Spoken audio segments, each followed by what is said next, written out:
Hi, everyone. Thanks to Edie for having us here today, and thanks for you guys sticking up to almost the last lunch. Don't go to sleep. I'm Cathy Sheppard, and I am here to give you guys a quick update today. We also have with us someone who's going to give an update on our POC. So I know everybody will be interested in that as well. So we're going to start with a little bit of basics today because I've found in previous meetings that there's always new people who don't really understand who we are.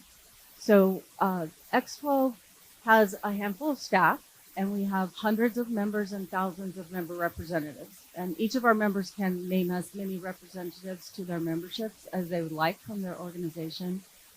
So we do have a number of members who send people to cover all of our rooms, and we have some members that send one or two people who have to run between rooms. Those people get a lot of exercise at X12 meetings. We have, like everyone else, members that are associations, that are organizations. We have individual members, we have consulting companies. But the thing that is different from X12's perspective is that we are the only SDO in this space that does cross-industry standards. So we also have standards for supply chain and materials management, for finance, for government, and across the board. We find that is very valuable to us as an SDO because there are times that we can use transactions built by the other groups within X12, and that has also benefited some of our joint work with NCPDP. As they had a need we had a transaction set, so we worked together to fill that need without needing to develop a whole new standard. So many of you use or are the recipient of the value of X12 standards every day, but you don't always know it because the X12 transactions are really the powerhouse, the build on for almost all of the industries that control our daily life. The supply chain we're all now very familiar with, transportation, getting things from here to there. And we also know that there are a number of people who advertise their proprietary standards that are built on ours. So many of those proprietary systems have a short hop when they want to come over and join the rest of X12 to get the benefit of the rest of the transaction set. So many people get surprised when we get to this slide, but there are billions of X12-based transactions exchanged daily in the United States and in some partner countries. And we have millions of entities that have established a firm infrastructure that supports the X12 transactions. And for most companies, that's a significant investment that's working and mature and well settled. Also, the data that we exchange in our transaction sets has been well defined and use tested on a real road, in that much of the data and many of the transaction sets have been in production use for more than 40 years. Just to be clear, I've also been in use for more than 40 years, and I do not think that I am redundant or outdated yet. So we'd have to remember that there is still value in things that work and perform the functions that we need as a country and as the healthcare industry maintainers. If you're not familiar with X12 you may not know that we have two separate organizations operating as committees. And the one that most of you are familiar with is the ASC. That's the Accredited Standards Committee. That's where the standards are developed that we move forward to ANSI for their accreditation process. We also have an RSC committee, and that committee works on things that we don't intend to move forward as separate ANSI standards themselves. And why do you care about this group? The RSC is important in that that's where we maintain our external code lists. So people who are using the X12 standards know we have internal code lists. They're part of the standard, but we also have external code lists. And that RSC fosters a lot of crossover with HL7. We're trying to not just create redundant code sets for the sake of having them. So when we can, we use one of their code sets in our transactions. And when they can, they use our code sets in their resources and their other standards that they're developing so that the industry doesn't have competing lists that can get out of sync and be hard to manage. That work happens in our RSC. Look, I should have passed to that side sooner. There's all the things I just said. Within the ASC, there are a number of groups, and this audience is most familiar with X12N. That's the insurance subcommittee where we develop the standards that are being discussed today. But if you take a quick look down the operations side, we have a group that works on our controls and communications, the underpinnings of what makes our transaction sets work. And then we have a technical assessment group that makes sure that we don't violate our own rules. And PRB and policies and procedures are the governance and the due process checking that makes us qualified for ANSI accreditation, and that makes sure that we have enough input and feedback at all steps of our processes. Then you can see the other groups that have a subcommittee equivalent to X12N. And as I said, we borrow back and forth from those other subcommittees frequently. Now, I'm also joining the iTest committee. But this is just to give you an idea of the number of groups that are operating within and trying to meet all the needs that are being brought forward in the industry, and also trying to make sure that we don't leave any small business needs out of the picture. So I'm not going to try to talk through all of this today. When the slides get posted, you can go back and look at it, or you can find this chart on our website at x12.org. Another thing that we have that's a tool for many people is we have a tool called the Word Book, and it's available on x12.org as well. And that's where we're trying to consolidate all of our vocabulary and the definitions. That's not always just one term. There are sometimes multiple words in a term, so it's not a true dictionary in that sense. But we also have a lot of terms in there that we have adopted from other authorities. There's terms in there that we want to use to align with NUVC and NUCC, for example. And those terms have a citation so that you'll know that the source for that information is not us, and you'll know where to go get it. And hopefully that will help people keep track of the source of data and terms and definitions. And that helps us keep on track. When those change other places, we can change them in our database as well. So this morning, you guys are lucky to be able to get to hear from Tara Rose. Tara is our X12N chair of the chart with all the boxes. She's the ring keeper over there. But today she's going to talk about X12 proof of concept, which you've heard about several times over the last few months, I'm sure. And she's going to be giving that perspective from X12 side and not from her employer. So don't hold Optum responsible for what she's saying. You can go ahead and talk to me about it if you need to. So Tara, come on up.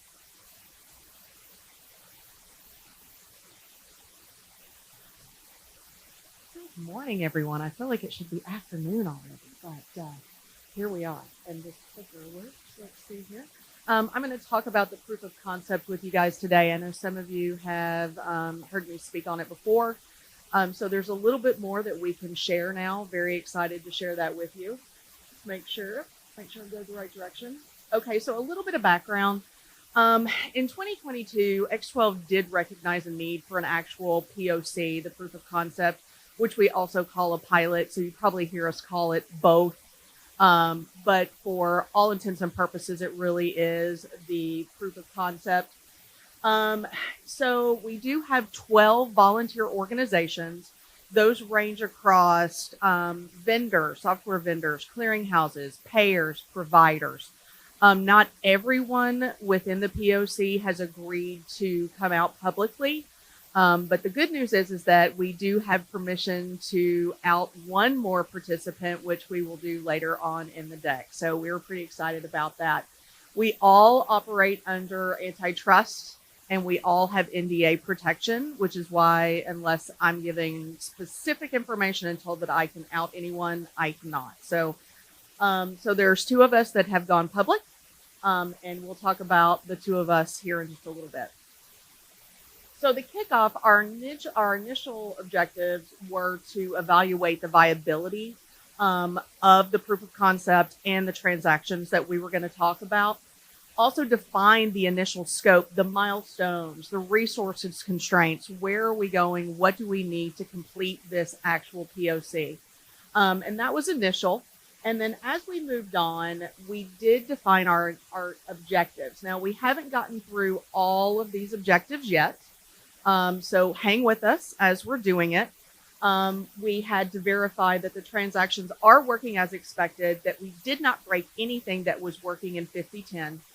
That was very, very important. We needed to define more specifically the scopes and the milestones, which we have done, and the resource constraints, which we've also done that as well. Validate the expected business benefits, make sure that what X12 has said is the benefits to these new transactions is actually factual, and that we are providing good, solid, new benefits to the industry, not just moving to a new transaction just for the sake of moving to a new transaction. We identified some unexpected obstacles and potential solutions to those obstacles. We work on mitigating all of those risks so that when we do come out and document and provide to the industry what actually happened and what we're looking at in these transactions, we can tell you any potential slip-ups or things that we have maybe needed to mitigate to make sure that you didn't have run into the same issues that some of the POC may have ran into. And then, of course, we will be documenting and putting out our results as we find them along the way. So milestones. We did create a list of milestones that we do have to go through. Again, we're not through everything yet. One being we had to analyze the actual X12 artifacts that we were provided, which we'll talk about here in just a moment. Can we use them? Are they useful? Also, remediation of any existing system issues. Our testing approach we have defined, and we will talk about that in just a moment, but we have completed the first 2 steps within testing for a number of participants in the POC, which is great. Again, documenting results is incredibly important because we want to be able to share with you what we find, and then provide evidence to the stakeholders, which is all of you, that the latest transactions are actually going to meet the need of what the current healthcare industry requires. So here's our testing approach. We are going at it for an end-to-end test. That means we're going from start all the way through and back again. We do use real scenarios. So the normal things you would see every day, including the basic, PCP visit, all the way through to some more difficult real scenarios that include COB balancing, some of the harder claims that need to be processed, and the bigger remittances that need to come back. We are using actually created test data. We're working with a vendor that is creating the test data for us. So the POC members, we don't have to create that test data. So it totally removed an obstacle for us that could have been a hindrance. So we are getting that test data. We do supply the current scenarios, like what are we looking for?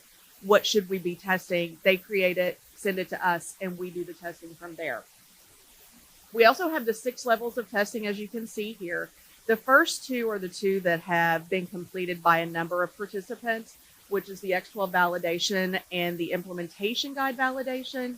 We'll be moving on to balancing code sets, same version compatibility. So not only are we doing cross-version compatibility, which has been a really big deal and we hear a lot about, we're also doing same version compatibility to make sure that we haven't tripped ourselves up within the same version as well.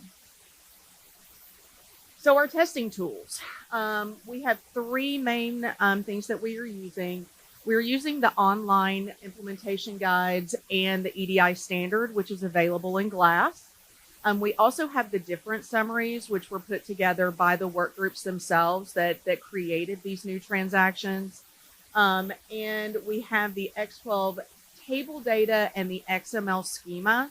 That's primarily used by development teams. They load that table data, and that's where a lot of the validation edits come from. So we do have those, and those are being implemented. And then, of course, again, the generated test data that we have that is consistent across all the POC members. We're all using the same data. So our current status, we have made progress, yay. The first 2 levels of testing are underway and completed by one group has completed the first 2, no, actually 2, has completed the first 2 steps, which is the standard validation and the guide validation. So 2 of them have completed those. There are others of us who are still working through that first set. And the results that we have found so far for set 1, which is all the 837s, professional, institutional, and dental, and the 835 remittance advice, all the test results have been as we expected. We have found a couple of things that are going to require some interpretation, that the POC will actually help put out some educational materials on them, working directly with X12, so that as the industry comes into this, you're not running into the same questions that we had without us already having answered them for you. And then set 2 testing is underway. So the POC, we're not going to stop once we finish, set 1, which is the 837s and the 835. As the recommendations come out, we will continue to test forward into those new sets of recommendations that X12 does put out for recommendation to NCBHS. Current status, as we talked about the 6-level testing earlier, one of the big points we're really focusing on is the cross-version compatibility. So in the cross-version compatibility, what we want to make certain is that the 80/20 or 80 next guides for the 837s, for example, actually do work in conjunction with the 277CA, the 999, and the claim status transactions in 5010. What we have seen so far has been really encouraging, that there haven't been any gaps, and we are able to create a 5010 999 and a 5010 277CA from a 80/20 837. The claim status testing is being done now, so the next time we talk, hopefully we'll be able to give you an update on that much sooner. We will have results on claim status, but we're feeling very positive about how that's going to turn out as well, based off what we've seen with the other acknowledgement transactions. We will do the same sort of testing for set 2 and then set 3 and so on and so forth. All right, so the POC organizations, like I said before, we have 12 organizations. The 2 that have come out publicly has been Optum. I sort of outed us a long time ago. Whoops. And TIBCO Foresight. TIBCO did decide to come forward and put their name out publicly that they are working with the POC. They're also working with, or will be working with myself and our validation team as well on the POC.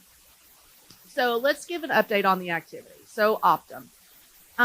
So we have completed the gap analysis from 5010 to 80/20 for the 837s. The 835 is still underway. The BA work that we're doing still continues. So myself and the validation team, we are still doing all of that administrative work. We have not, and the edit analysis is also being done, and I believe we're pretty close to being complete on that. But what has not happened at Optum is we have not loaded the table data or the XML schema because of what happened at NCBHS on 6/14. So we were asked to tap the brakes just to see what's going to happen next.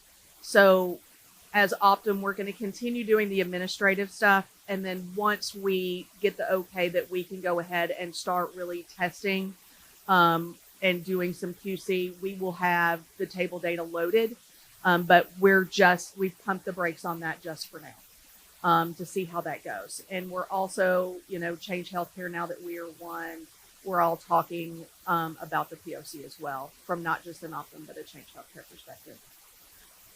So TIBCO Foresight, they've made a lot of progress. They've actually implemented all 4 of the recommended transactions. They've completed the validation testing for the X12 standard and the TR3 validation. They have done that.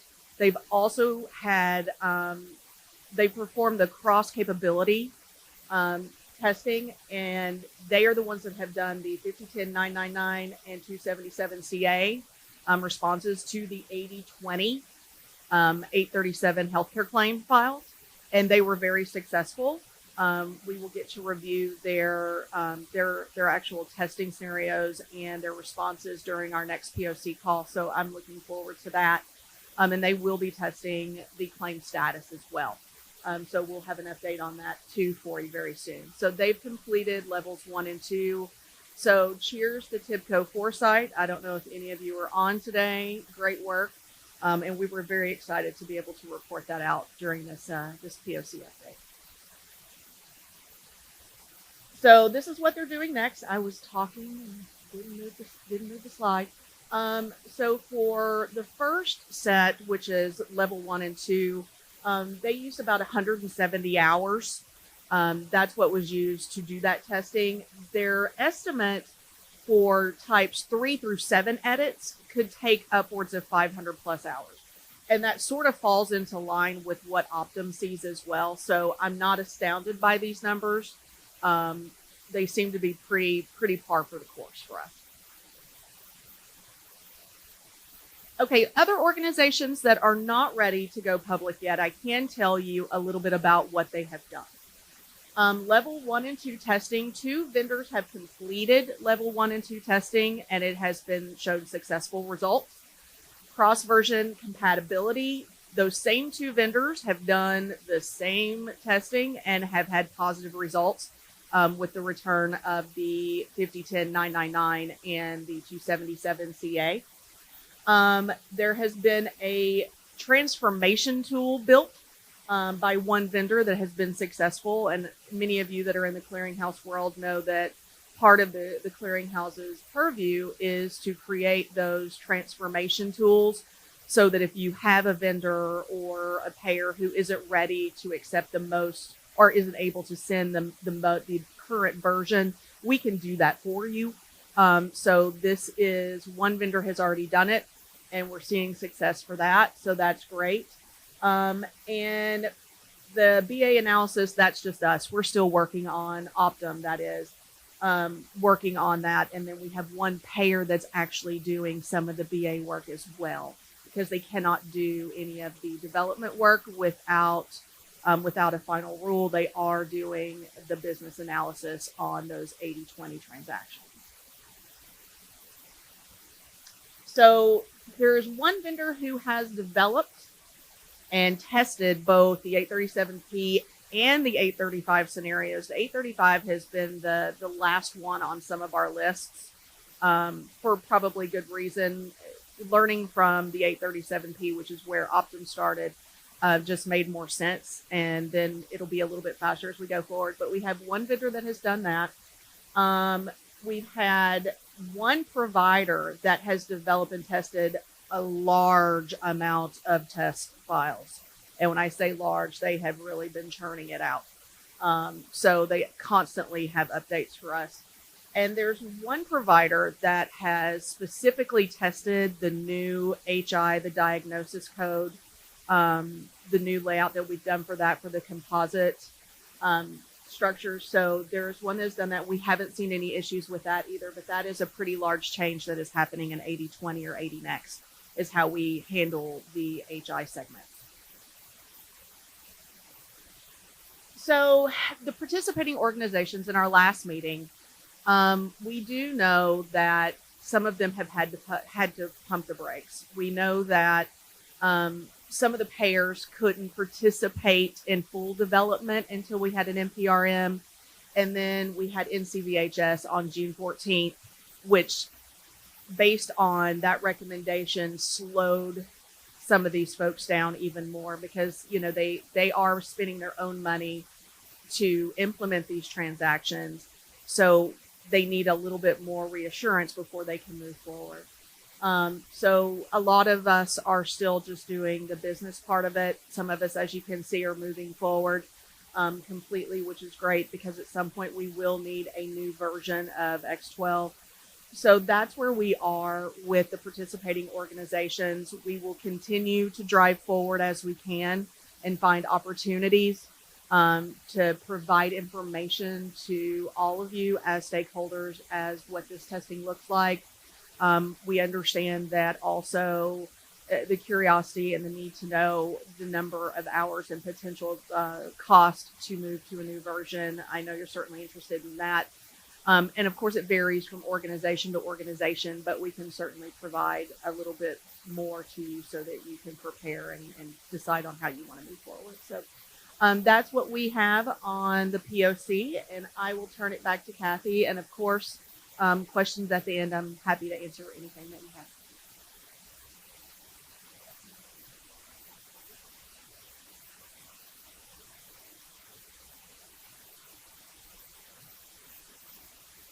Okay, I will just follow up a little bit on what Tara said to tell you that I'm very proud of the groups that are working in our proof of concept. I don't get the opportunity to sit in all of their working sessions and meetings, but when they're in there together, the stated goal is that there were bumps in 5010 that were self-inflicted, and we don't want to have those again. And everybody has dived in with full enthusiasm and very much openness being shared. Nobody's keeping things to themselves, and we will be providing more information, but just seeing how well everybody wants to work together on this, even if that means they're helping their competitors, has been really great to see. Okay, what else do we need to talk about? I bet there might be some things that you would consider. So I think everybody in the room knows that we've submitted 2 requests to NCVHS that they recommend to HHS to move forward to our 80 version standards. And we all know that 20 plus years is a long time to stay on one standard. If I were using the EdFX model here, I would say, raise your hand if you're still on Windows 6. That would be nobody, right? So we do recognize that sometime along the way, we're going to have to become more current. And there's value in that because that means we'll be able to process the next sets of changes more rapidly as they come around. So we absorbed what their NCVHS rationale were, and we decided that we were going to send them a letter recommending that or asking them to reconsider their recommendation.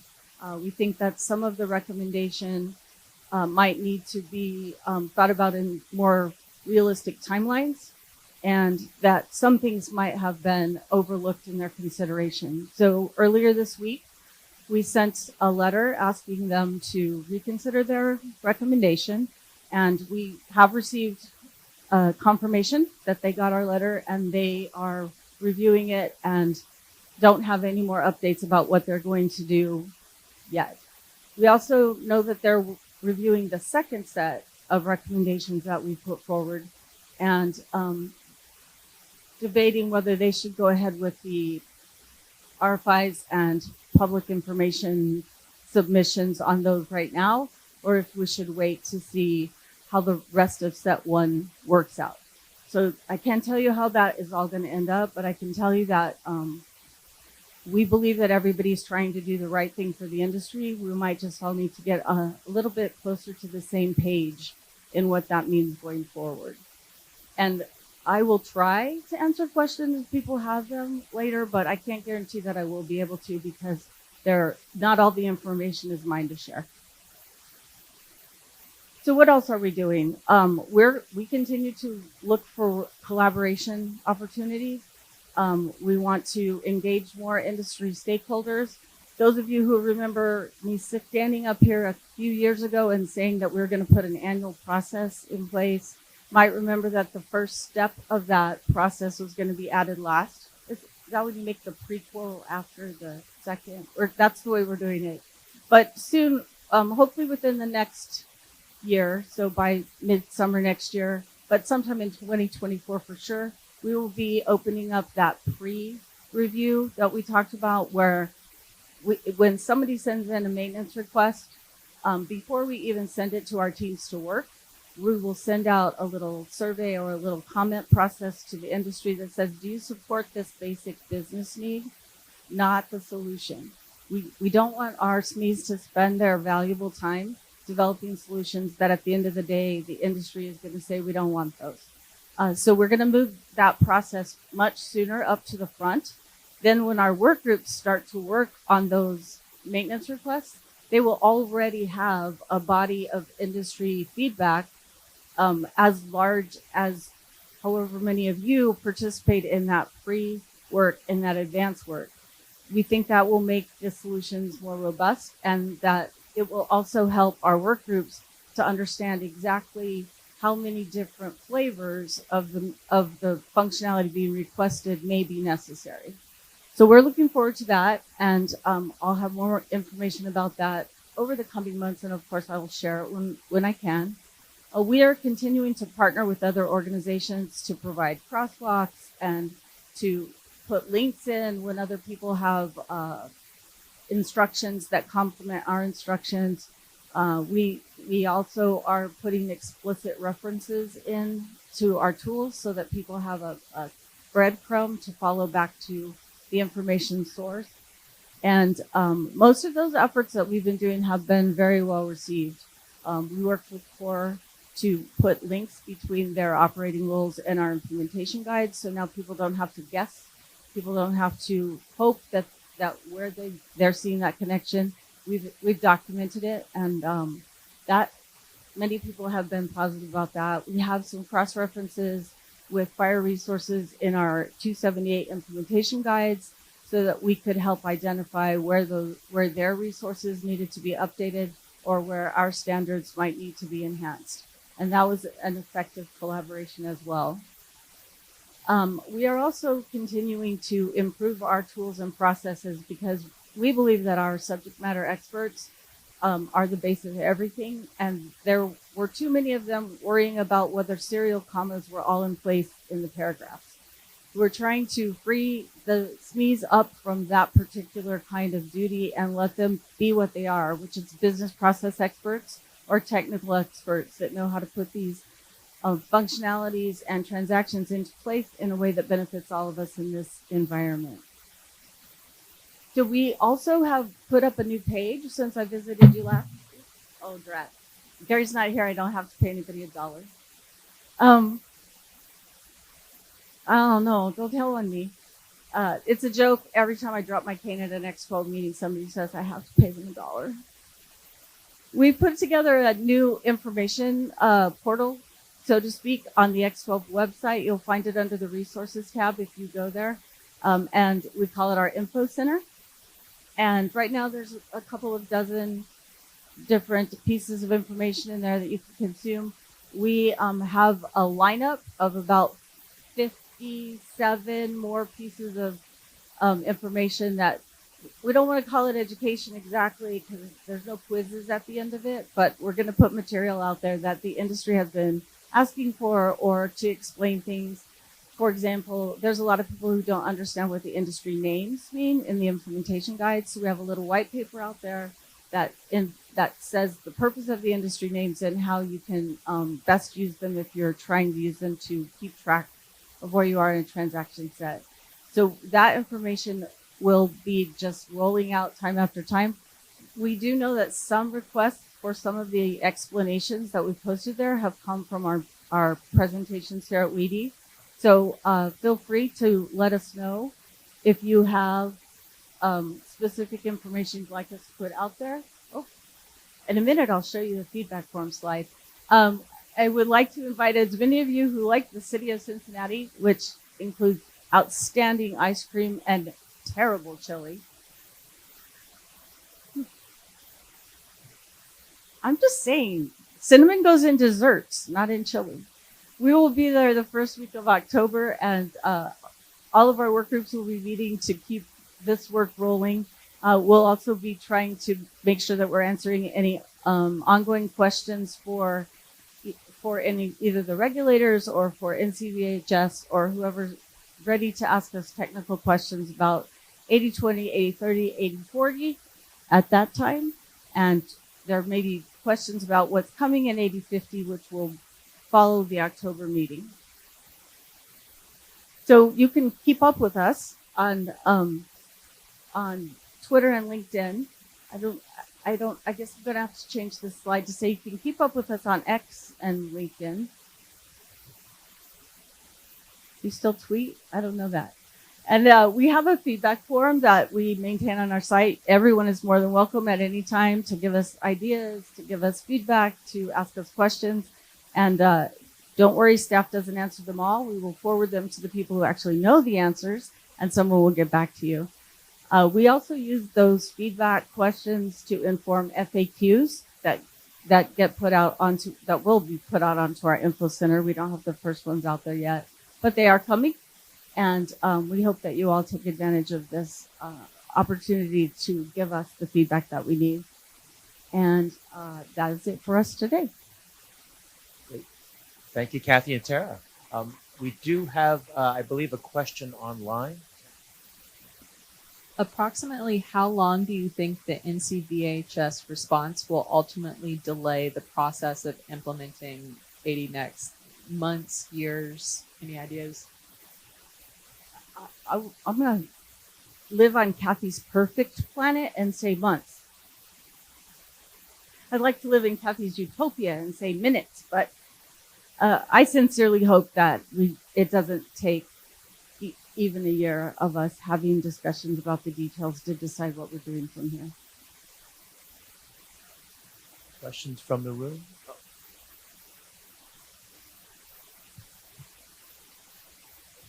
I'm not sure if this is a Cathy or a Tara question, but given the brakes being kind of pumped on the proof of concept, if NCVHS was to issue a request for information on the set 2 transactions, would you not have any proof of concept data to share then for that RFI because things are on pause because of the first recommendation on set 1?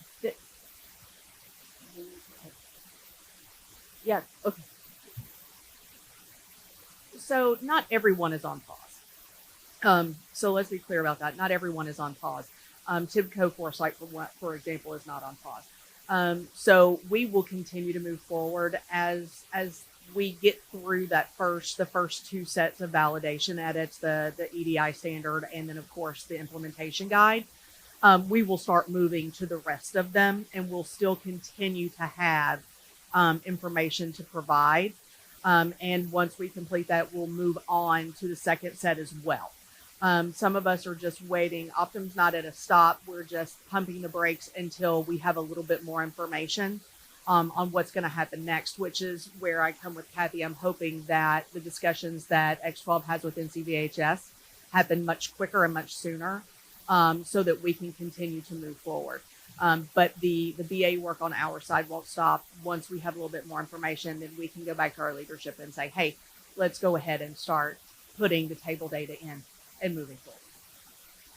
I'll just add to that, since this is an X12 pilot process committee, we're not waiting for things to move forward out of X12.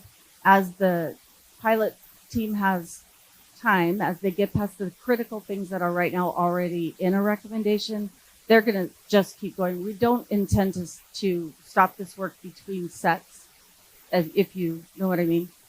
And the other thing is, I love Tara's optimism, but we have lost a level of commitment from everyone, and we have lost some of our people are not going to be able to do testing at all. So we are going to keep our POC going. And as Tara says, there's a number of organizations that can still do something. There's a few organizations that can still do it all. They don't have any restrictions.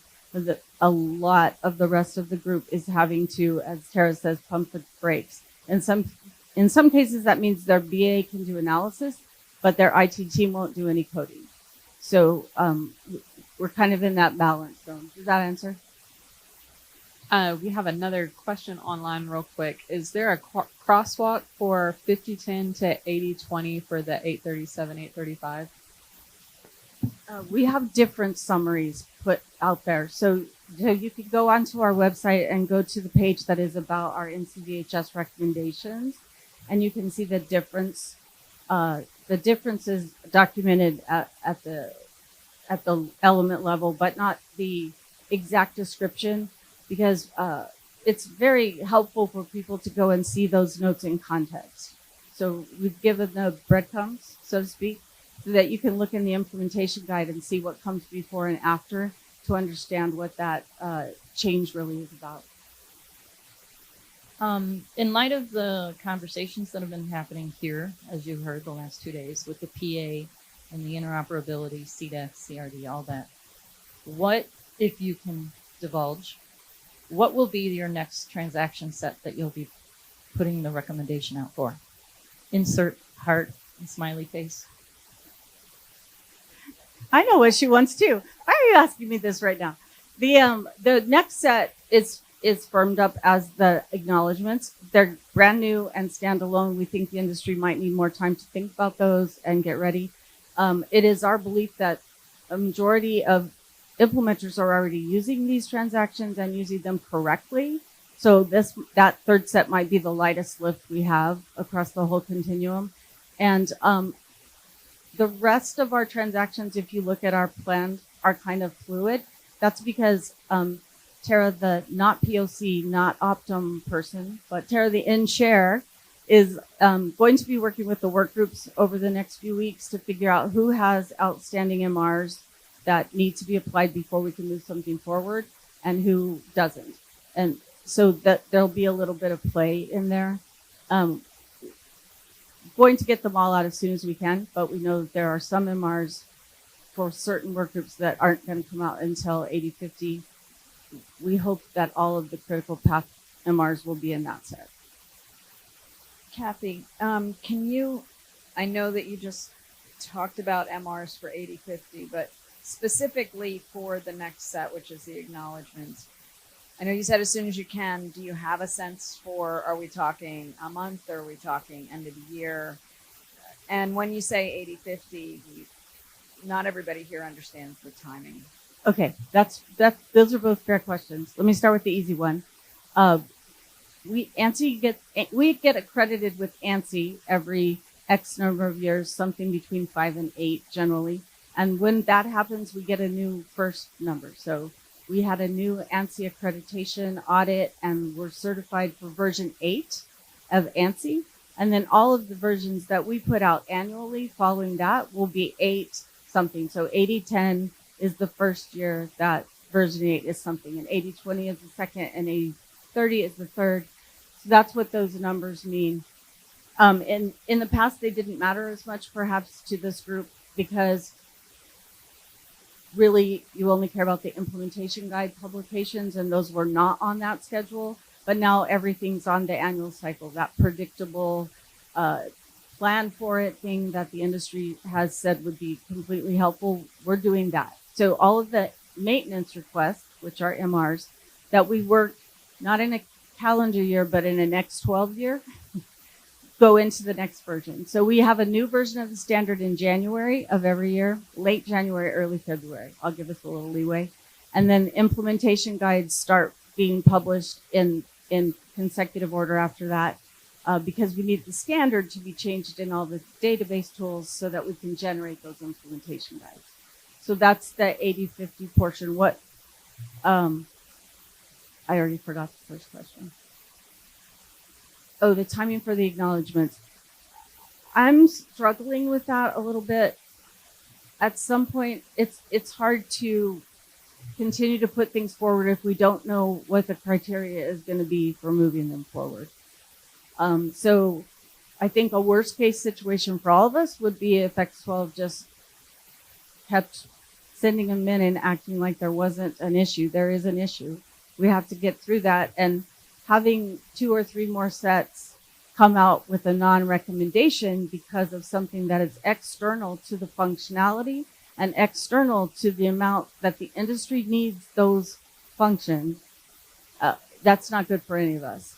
But if you come to the October meeting at X12 in Cincinnati, you're going to hear me say 1,000 times, we have done good work and this work is valuable and the industry needs it. And I'm just going to have to try to repeat enough to make our subject matter experts not get discouraged, because they have worked, some of them have worked for 20 years to get to these next versions with heart and soul and blood and tears. And we don't want them to get discouraged. So I don't know the answer to the question. How's that? I'm hoping that I can have some indication of what NCVHS is thinking about our request that they reconsider in a short amount of time. But again, I can only control how fast we do things in this particular arena. Did I get it? I think Joe, did you? No, that's very good. Okay. Cathy, Tara, thank you. So there's a Sorry. question. Oh no.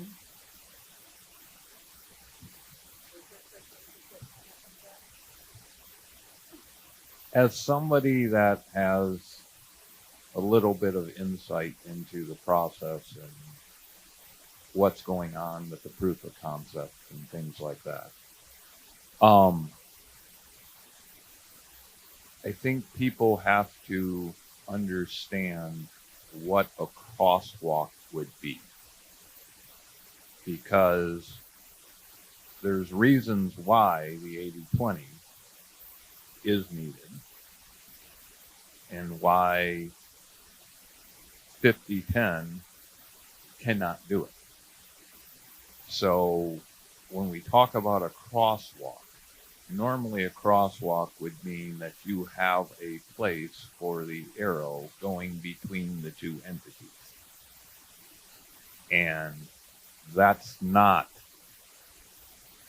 possible in this type of upgrade or advancement of a format. So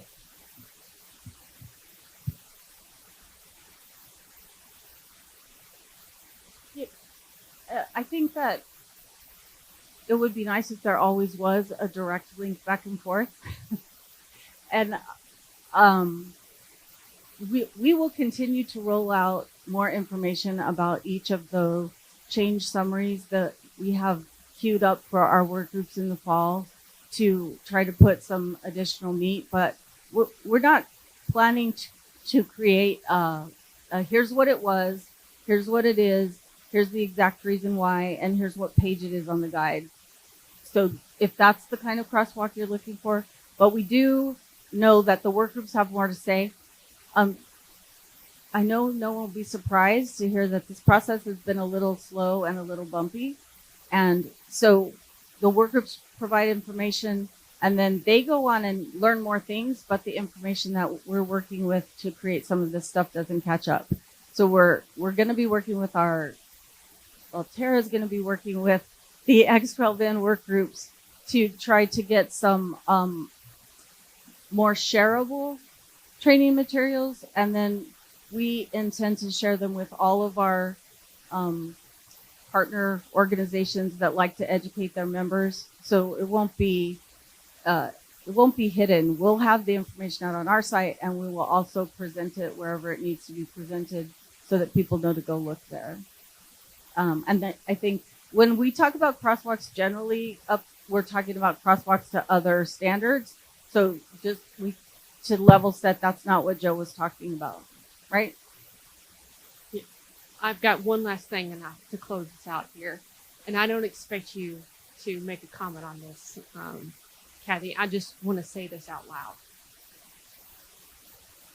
We got to make a decision soon here on this, because people have been putting change requests in for these transactions for years. They've asked for changes that are needed. There's a reason that they needed those changes. I'll give you an example. The eligibility transaction, we're updating service type codes on an external code set that can't be used until it goes into the next version. There's many of those things. So, we're still continuing to struggle using these transactions without these changes. So, I'm saying this because CMS is in the room, right? And there's another session that's coming after this. around how do we get through these regulatory challenges. We need to get through these regulatory challenges and make a decision one way or the other, because like you said, people have put these things in, we've built technical solutions for them, and they're not being used, and they're creating a bunch of proprietary things, and people are going to websites and everything else to try to get the data that they need that could be codified. So I will say, if you are an X12 member, you should have received an announcement from me that said one of the things that NCDHS made clear is that they're not going on the policy that only the unhappy people will complain and happy people won't answer. So we've encouraged our member representatives to send letters of support, exactly like Crystal just gave a testimony of support.